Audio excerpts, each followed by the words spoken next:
Kalau tuan-tuan tengok gambar yang viral di media sosial, saya tak pasti kesahihan dia. Tapi saya tengok gambar yang dikeluarkan oleh media, saya masih anggap kata serangan pada hari yang ke-16 itu yang paling besar. Jadi walaupun ada gambar-gambar baru dan juga siri serangan yang dilancarkan oleh Amerika tadi live pun, Tehran masih lagi digempa dengan bom, termasuk bandar Isfahan dan beberapa bandar lain. Hari ini Amerika mengaktifkannya, tapi tidaklah seteruk pada hari yang ke-16 bila Trump mengumumkan basic method ataupun menghapuskan Iran.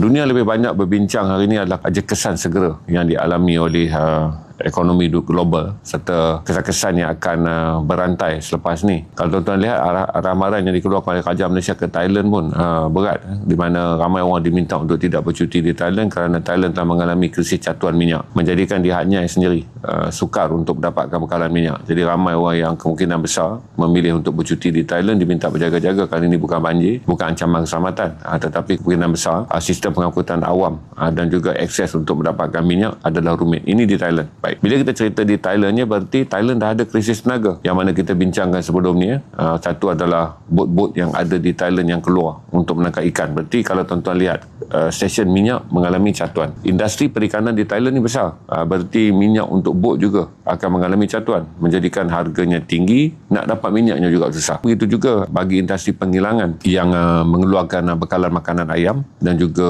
beras yang kita import secara konsisten daripada Thailand pada sekitar 20% daripada keseluruhan 14% beras import kita. Menjadikan selepas hari raya semua benda ni akan terkesan dan akan mula dibincangkan. Satu, stok makanan yang ada kemungkinan besar akan digunakan secara besar-besaran pada musim perayaan. Jadi dengan melihat apa yang berlaku di Thailand, negara yang paling dekat dengan kita dan negara yang tak ada subsidi, kita dah nampak kesan dia, hingga amaran dikeluarkan untuk kita semua untuk tidak melancong di Thailand, takut bimbang krisis bekalan minyak menjadi lagi kritikal dalam tempoh 3-4 hari akan datang. Dan kemungkinan besar kenderaan-kenderaan yang masuk ke Thailand, kita bukan warga negara, dan kemungkinan besar pula kita akan sukar untuk mendapatkan bekalan minyak. Ini adalah impak yang baru masuk hari yang ke-18 perang. Bagi negara-negara yang tidak mengeluarkan minyak seperti Thailand, dia tak ada subsidi minyak, menjadikan kemeningkatan kenaikan harga minyak menyebabkan ini satu tuan-tuan kena ingat, kenaikan harga dan bekalan.